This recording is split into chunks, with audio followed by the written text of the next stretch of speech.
আপনি আইছেন কয় মাস হয়েছে? 2 মাস।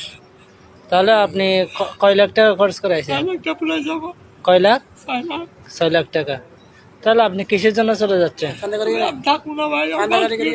হ্যাঁ, মন থেকে না।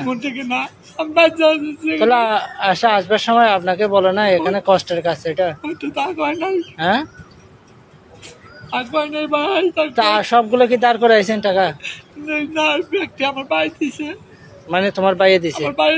বাইয়ে দিছে মা বাপে দিছে? মানে এখন আপনি চলে যাবেন? আপনাদের বাড়ি কোন জায়গায় পড়ছে? সিরাজগঞ্জ। কোন ইউনিয়ন পড়ছে? ও আচ্ছা। আপনার ছেলে মেয়ে কয়জন? কান্না তো কত, এখন তো আপনার বিষয় কোথায়? আপনার বিষয় কোথায়? বসের কাছে। আচ্ছা, তোমাদের যে দালাল আছে সেই দালালের নাম্বার নাই? না, এটা এই দালাল আমার বাড়িতে আছে। আমি ভাই যাও ভাই, আমার টাকা যদি দিতে লাগে তা বাইক দিয়ে দেবো। এখানে তো করার কিছু না, এখানে যদি আপনি পাসপোর্ট যদি না থাকে আপনি তো এসে যেতে পারবেন। আমি তো পাসপোর্ট গেলাম চলে যাবো।